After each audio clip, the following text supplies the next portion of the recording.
Hello students, welcome to my YouTube channel Sushma Rajgupta. हम लोग कर रहे हैं business mathematics and statistics of BCom third semester Punjab University Chandigarh, जिसमें हम मैथमेटिक्स का पोर्शन लास्ट वीडियोस में कर चुके हैं। अब हम स्टैट्स कर रहे हैं। स्टैट्स में मेजर्स ऑफ स्क्यूनेस हमारा चैप्टर चल रहा है। तो जब हम स्क्यूनेस की बात करते हैं तो उसके साथ ही मोमेंट्स एंड कर्टसीज भी आता है। ठीक है, अब कर्टसीज जो है, कर्टसीज को डिफाइन करने के लिए कर्टसीज होता क्या है? कर्टसीज जो है ये किसी भी डिस्ट्रीब्यूशन की रिलेटिव टू नॉर्मल डिस्ट्रीब्यूशन पीकनेस के बारे में बताता है कि कोई भी डिस्ट्रीब्यूशन नॉर्मल डिस्ट्रीब्यूशन से ज़्यादा पीक शो कर रहा है कि कम शो कर रहा है। ठीक है, अगर कोई डिस्ट्रीब्यूशन नॉर्मल कर्व से ज़्यादा पीक शो कर रहा है, ठीक है जी, तो उसे लेप्टोकर्टिक कहा जाता है और उसमें बीटा की जो वैल्यू है वो मोर देन 3 है। Point clear? अगर कोई डिस्ट्रीब्यूशन जो है लोअर पीक शो कर रहा है देन द नॉर्मल कर्व, तो उसे फ्लैट पीक टॉप भी कहते हैं और उसे प्लेटिकर्टिक कहा जाता है। और इसमें जो बीटा की वैल्यू होती है लेस देन 3 होती है। या कह लो कि जब आप बीटा की वैल्यू लेस देन 3 कैलकुलेट करोगे तो उसे प्लेटिकर्टिक कहा जाएगा। Point clear? तो देन आ गया मेसोकर्टिक। अगर कोई डिस्ट्रीब्यूशन, ठीक है, ना तो वो फ्लैट है और ना ही पीक है, तो उसे हम क्या कहेंगे? मेसोकर्टिक। मेसोकर्टिक हम उसे भी कहेंगे जब बीटा की वैल्यू 3 के इक्वल आएगी। अब जो बीटा की वैल्यू कैलकुलेट करनी है तो उसके लिए हमें क्या चाहिए? सेंट्रल मोमेंट्स की वैल्यूज़ चाहिए। ठीक है, तो सेंट्रल मोमेंट्स की वैल्यू कैसे कैलकुलेट करनी है? तो सेंट्रल मोमेंट्स की वैल्यू देखो, इसको बोलते हैं सेंट्रल मोमेंट। ठीक है, इसको म्यू से डिनोट करते हैं। तो इसको वैल्यू हम कैलकुलेट करते हैं x minus mean upon n से। ठीक है, सेकेंड मोमेंट जिसको हम μ2 कहते हैं, summation x minus mean square upon n। Third mu, ठीक है, third moment that is x minus mean cube upon n। Fourth is x minus mean raise to power 4 upon n। अब इसके लिए हमें क्या चाहिए? इनकी वैल्यूज चाहिए, x minus mean square, x minus mean cube, x minus mean raise to power 4। x हमें दिया हुआ है, हम लोग इंडिविजुअल सीरीज लेके चल रहे हैं, तो इसमें x की वैल्यूज 1, 3, 7, 9, 10 दी है, जिसका टोटल 30 है। अब अगर इसका मीन कैलकुलेट करें तो 30 divided by number of items that is 5, तो ये आ गया 6, मीन 6 आ गया। तो सबसे पहले हमें चाहिए x माइनस मीन, तो हम लोग क्या करेंगे? x माइनस मीन, x हो गया 1, मीन हो गया 6, तो minus 5, 3 minus 6 minus 3।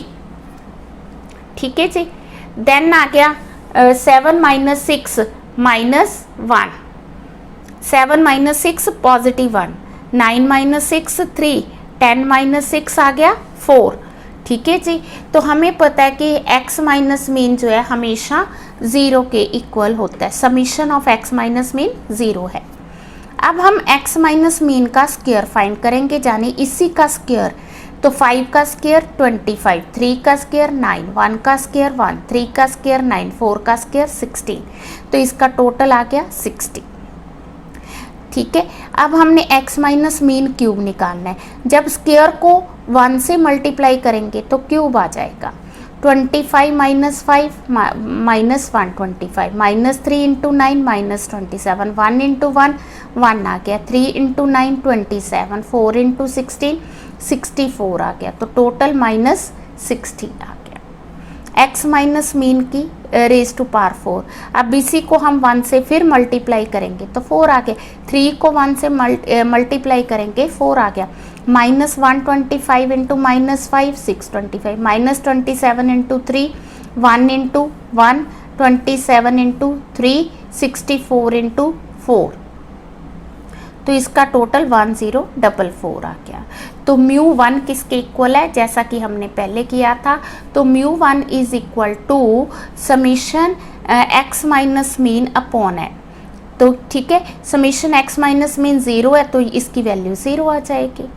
Mu 2 summation X minus mean square upon N, तो ये 60 है, 60 अपॉन 5 12 आ गई। Mu 3 x minus mean cube upon है, तो इसकी वैल्यू -60 अपॉन 5 -12 आ गई।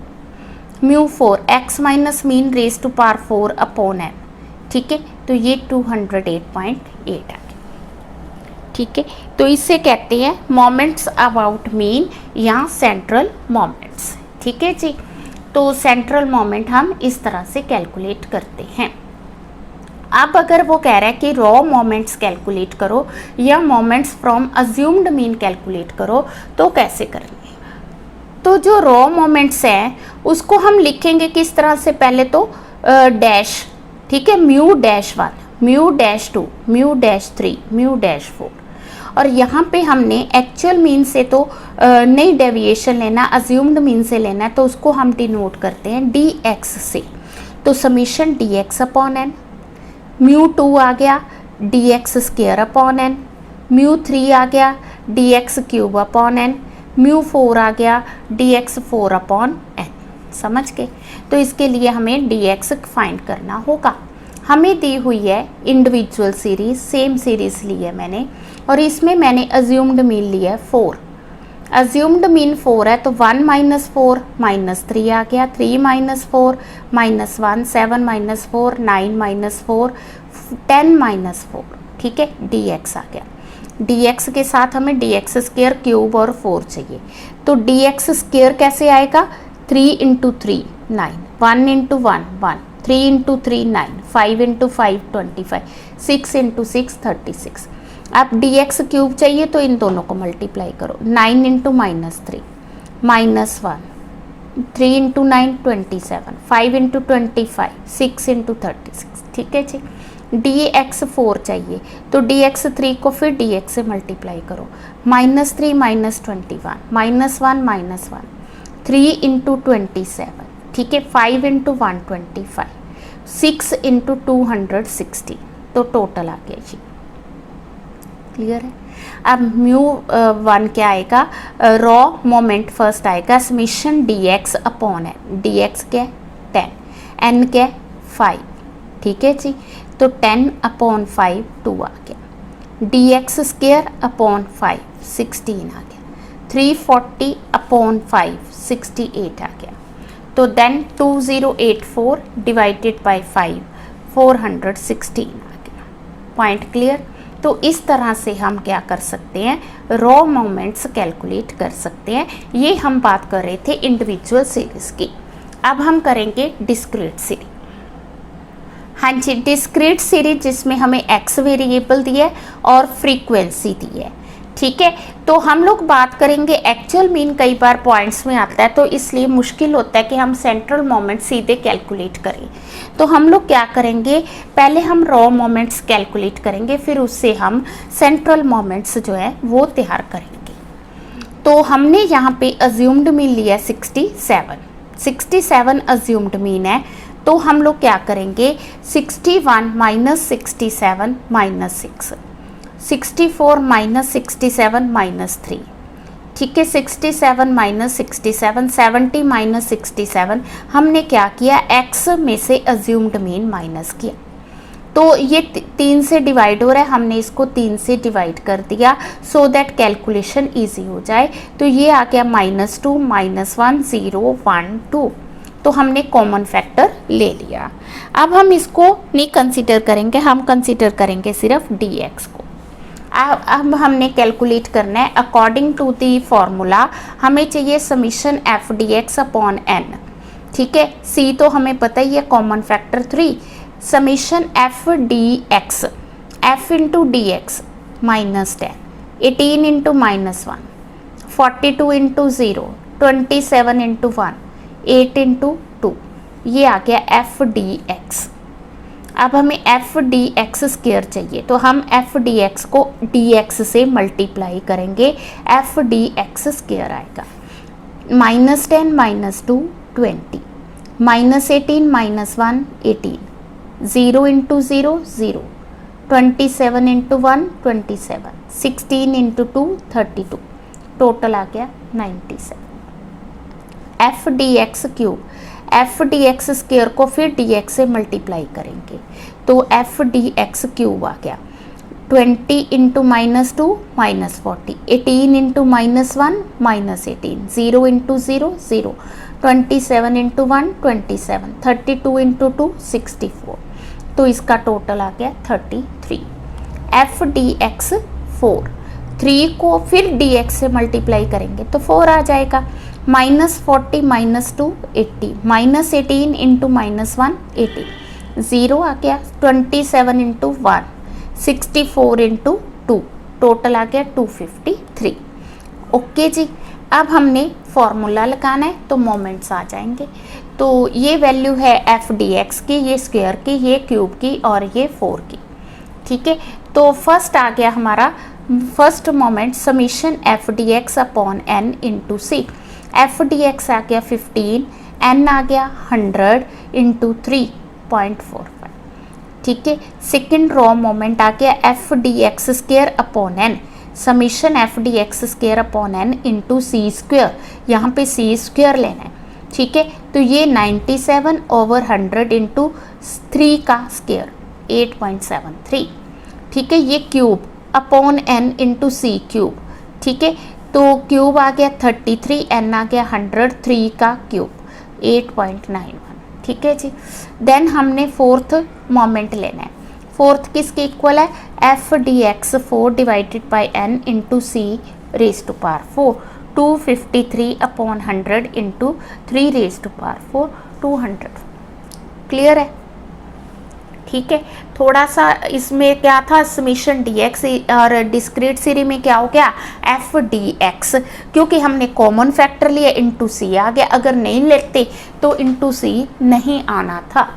अब क्वेश्चन में हमें दिया कि सेंट्रल मोमेंट्स निकालो, हमने निकाल लिए रॉ मोमेंट्स, तो क्या रॉ मोमेंट से सेंट्रल मोमेंट्स बन सकते हैं? यस, रॉ मोमेंट से सेंट्रल मोमेंट बनाने के लिए हमें फॉर्मूलाज लर्न करने होंगे। ठीक है जी, तो वो फॉर्मूला जैसे पहला है फर्स्ट सेंट्रल मोमेंट है, तो it is equal to first raw moment minus first raw moment, यानी ये हमेशा 0 आएगा। ठीक है, second central moment that is μ2। ठीक है, second raw moment minus first raw moment का स्क्वायर। ठीक है, तो सेकंड रॉ मोमेंट विजिबल नहीं है, सेकंड रॉ मोमेंट है हमारा, सेकंड रॉ मोमेंट 8.73, फर्स्ट है 0.45, 8.73 माइनस 0.45 स्क्वायर, ये आ गया 8.5275। ठीक है, अब तीसरा जो मोमेंट हमने कैलकुलेट करना है, फॉर्मूला आपको याद करना होगा, third central moment is equal to third raw moment minus 3 first raw moment second raw moment plus 2 first raw moment की पावर 3। ठीक है, यहाँ फर्स्ट, यहाँ पे क्या था रॉ मोमेंट 3, यहाँ 1 की पावर 3 आ गई। ठीक है जी, तो ये आ गया हमारे पास थर्ड रॉ मोमेंट आ गया 8.91 माइनस 3, फर्स्ट हमें पता है 0.45। ठीक है, सेकंड हमें पता है 8.73 प्लस 2 फर्स्ट 0.45 की रेज़ टू पावर 3, तो ये आ गया 8.91। इन तीनों की कैलकुलेशन ये आ गई, इनकी कैलकुलेशन ये आ गई। 0.45 को 3 बार मल्टीप्लाई करेंगे, 0.45 इंटू 0.45 इंटू 0.45 इंटू 2, तो ये आंसर आएगा, तो टोटल आ गया। ठीक है, अब फोर्थ जो है, फोर्थ मोमेंट का फार्मूला क्या, पहले तो फोर्थ मोमेंट है फोर्थ रॉ मोमेंट माइनस 4 यहाँ पे 3 था, यहाँ 4 आ गया, फर्स्ट थर्ड, यहाँ 1 और 2 था, यहाँ 1 और 3 आ गया, ठीक है जी, प्लस 6, आगे क्या है 6, 6 फर्स्ट रो मोमेंट का स्क्वायर और second, minus 3 first raise to power, यहाँ 3 थी और यहाँ क्या आ गई 4, ठीक है जी।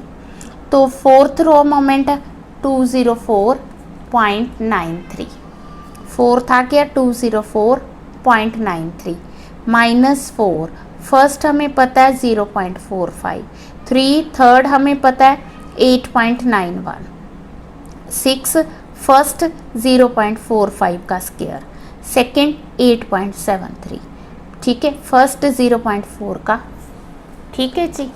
तो इस तरह से हमने वैल्यूज़ पुट की, वैल्यूज़ पुट करके फिर इनकी कैलकुलेशन करोगे तो this will be the answer.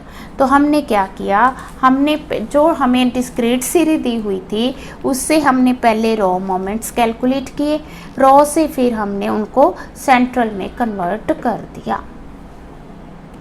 अब हम बात करेंगे कॉन्टिन्यूस सीरीज़ की।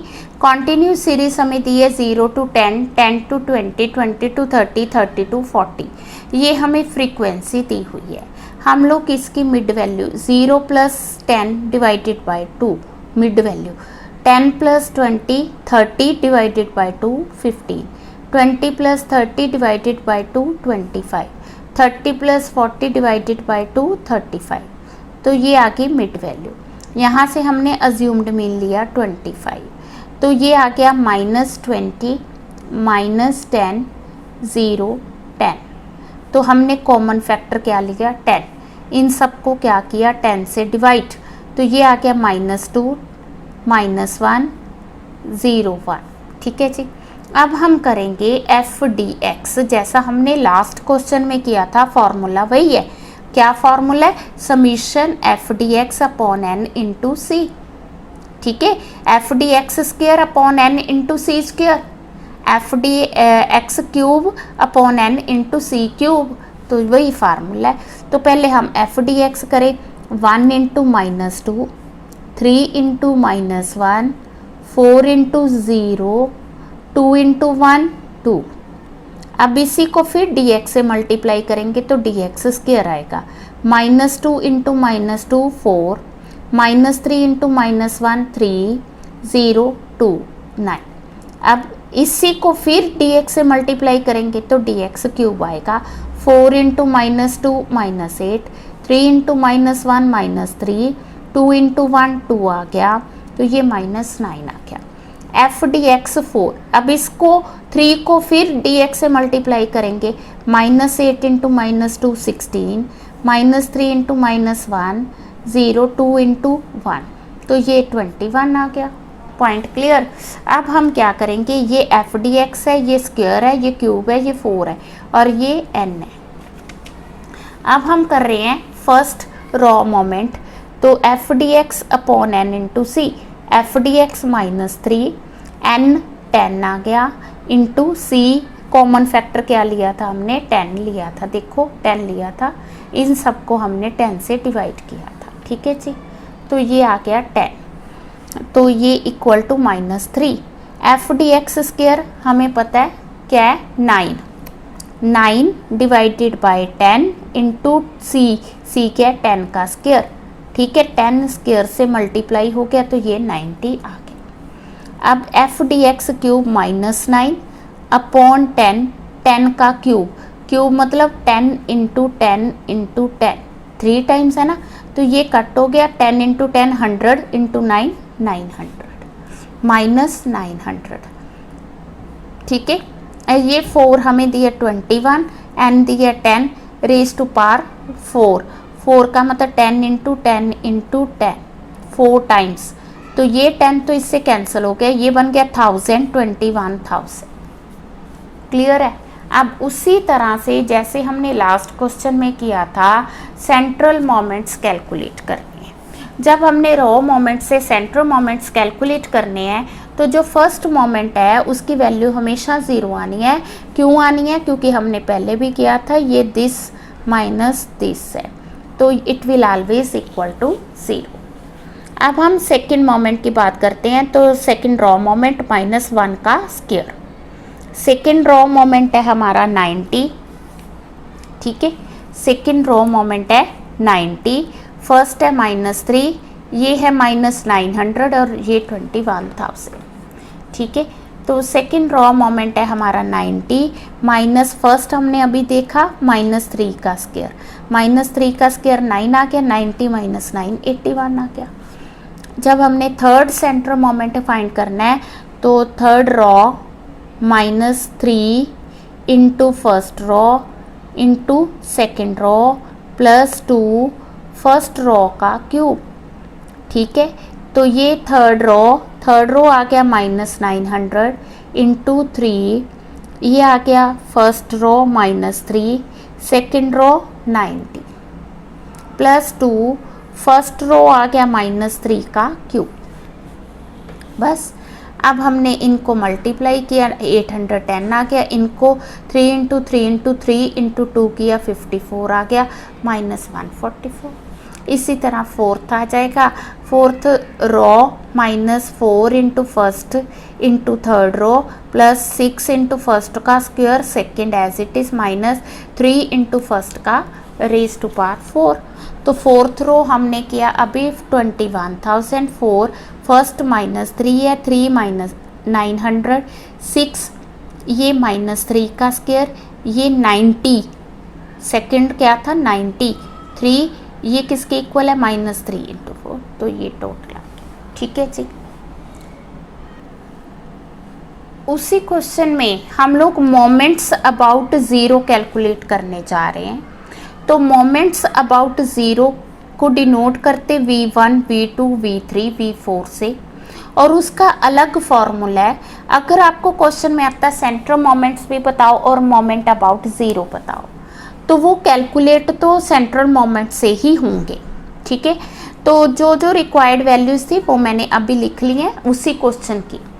तो A plus first raw, A मतलब assumed mean, plus first raw की क्या है -3, तो A -3 आ गया 22, ये आ गई V1 moment about zero, first moment about zero. Point clear है। A plus first raw moment, ठीक है। अब सेकंड मोमेंट निकालना है तो उसकी वैल्यू क्या है, second central moment plus first moment about zero का स्क्वायर, जो अभी हमने V1 की वैल्यू फाइंड की है। हमने V1 की वैल्यू कितनी फाइंड की है 22, ठीक है। तो सेकंड मोमेंट की वैल्यू क्या है 81, ठीक है जी। तो 81 प्लस 22 का स्क्वायर 565, ठीक है। अब हम बात करेंगे V3 की, थर्ड मोमेंट फ्रॉम ज़ीरो। तो उसका फार्मूला थर्ड है तो थर्ड मोमेंट प्लस 3 - 2, 1 का स्क्वायर सेकेंड 1 का क्यूब। पॉइंट समझ के, third central moment plus 3 - 2 V1 का स्क्वायर, ठीक है, V1 का क्यूब, और यहाँ पे V2। क्लियर है। तो ये आ गया μ3 की वैल्यू -144 प्लस 3, V1 की वैल्यू 22, V2 की वैल्यू 565, ठीक है। 2 V1 की value 22 raise to power 3, -144 plus this minus this, तो ये वैल्यू आ गई, ठीक है। अब हम बात करेंगे फोर्थ मोमेंट अबाउट ज़ीरो की। हाँ जी, वो किसके इक्वल है, वो है इक्वल फोर्थ, ठीक है, +4 -6 +3, ठीक है। पहले V1 V3 V1 का square V2 V1 raise to power 4, ठीक है। फार्मूला आपने खुद याद करना है। तो μ4 +4 V1 V3 -6 V1 का square V2 +3 V1 raise to power 4। तो μ4 हमने वैल्यू लिखी है, ठीक है। 14,817, ठीक। और 4 V1 22, V3 जो अभी कैलकुलेट किया है 6 V1 22 का स्क्वायर, V2 565 प्लस 3 V1 का 4 22 रेज टू पावर 4। ये आ गया, ये आ गया, इनको मल्टीप्लाई किया, देन इनको मल्टीप्लाई, तो this is the answer. Formulas learn करने पड़ेंगे, फॉर्मूलाज लर्न होके फिर आपने वैल्यूज पुट करनी है। अब अगर हमें बीटा और गामा की वैल्यूज कैलकुलेट करनी है तो हम कैसे कैलकुलेट कर सकते हैं? तो फर्स्ट 4 सेंट्रल मोमेंट्स हमें दिए हुए हैं 0, 4, 8, 144। We are to find the value of beta and gamma, ठीक है। तो इट मीन्स फर्स्ट मोमेंट हो गया 0, सेकंड हो गया 4, थर्ड हो गया 8, फोर्थ हो गया 144। तो बीटा का फॉर्मूला है μ3 का स्क्वायर अपॉन 2 का क्यूब, 3 का स्क्वायर 8 का स्क्वायर 2 का क्यूब, 2 का क्यूब यानी 4 का क्यूब आ गया। तो it is equal to 1। Beta 2 μ4 upon 2 का स्क्वायर, μ4 144, μ2 4 का square, 144 upon 16 it is equal to 9। Gamma, ठीक है, तो गामा जो है that is equal to μ4 upon 2 का square, it is equal to beta 2 जो हमने ऊपर वैल्यू कैलकुलेट की है वही यहाँ पे वैल्यू आ गई। गामा 2 बीटा 2 -3 के इक्वल है, ठीक है। तो ये अगर हमें क्वेश्चंस में आ जाता है तो जैसे हमने लास्ट क्वेश्चन किया ना, उसमें हमने पहले रॉ मोमेंट्स निकाले, फिर सेंटर निकाले, फिर उससे मोमेंट फ्रॉम 0 निकाले। तो अगर आपको कहेगा कि बीटा और गामा फाइंड करो तो आप कर सकते हो, बिकॉज आपके पास सेंटर मोमेंट्स की वैल्यू है, ठीक है जी।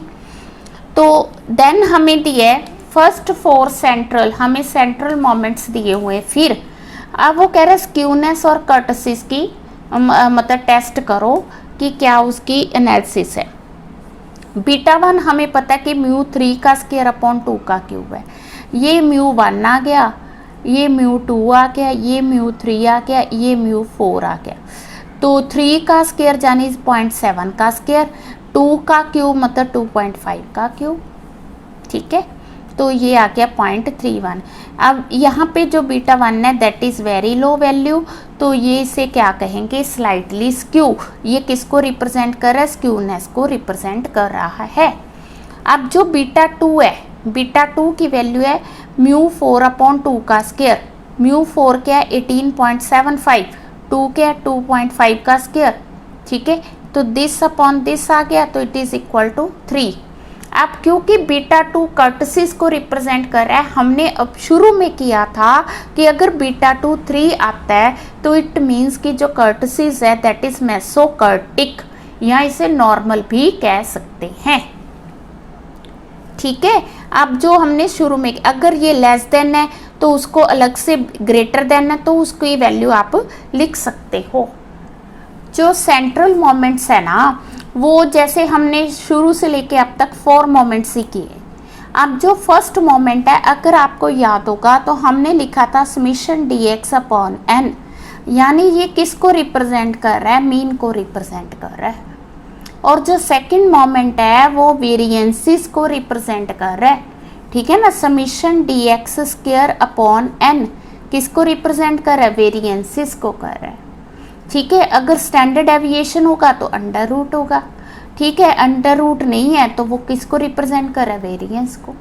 और जो μ3 है वो किसको रिप्रेजेंट करता है, सिक्वेनेस को। और मोमेंट 4 किसको, कर्टसिस को रिप्रेजेंट करता है।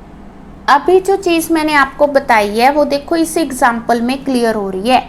फर्स्ट 4 मोमेंट्स हमें दिए हुए हैं, ठीक है, μ1 μ2 μ3 μ4। We are to find the standard deviation. हमने अभी किया कि जो सेकंड मोमेंट है वो किसको रिप्रेजेंट करता है, वेरिएंस को। Variance is equal to second moment that is 3.2, but we are to find the standard deviation. तो हमें पता standard deviation under root variance है, तो अगर हम अंडर रूट 3.2 करेंगे तो आंसर सही आएगा, समझ के। अब वो कह रहा है कोफिशिएंट ऑफ कर्टोसिस भी बताओ। अब फिर बीटा 2 की वैल्यू आ गई। बीटा 2 की वैल्यू याद है, μ4 डिवाइडेड बाय μ2 का स्क्वायर, μ4 डिवाइडेड बाय μ2 का स्क्वायर। इस तरह से आपने लर्न करने फार्मूलाज।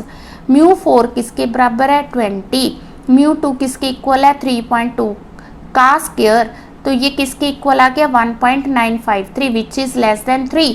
लेस देन 3 है तो क्या होगा, इट इज प्लेटिकर्टिक।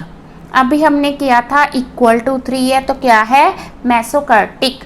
पॉइंट समझ के, और जो इसके टाइप्स है वो मैंने शुरू में बता दी थी, उसको भी आपने अच्छे से लर्न करना है। वो 5 मार्क्स का थ्योरी का क्वेश्चन आ सकता है। ठीक है, तो यहाँ पे मेजर्स ऑफ स्क्यूनेस एंड कर्टसिस का लेसन खत्म हो रहा है। तो जितने भी इसके इम्पोर्टेंट पॉइंट्स थे सारे मैंने कवर किए हैं। ठीक है, एग्जाम्स में आएंगे तो इन्हीं में से पॉइंट्स आएंगे, इसके पार नहीं आएंगे। थ्योरी पोर्शन आप एक बार फिर अच्छे से देख लेना इसका, ठीक है ना। टाइप्स ऑफ कर्टसिस ही आएगा, स्क्यूनेस क्या, ठीक है, पॉजिटिव स्क्यूड, नेगेटिव स्क्यूड, वो जो स्क्यूनेस में हमने थ्योरी की थी थोड़ी सी, वो आप अच्छे से कर लेना। ठीक है, वीडियो अच्छी लगी वीडियो को लाइक और चैनल को सब्सक्राइब जरूर करें। Thank you.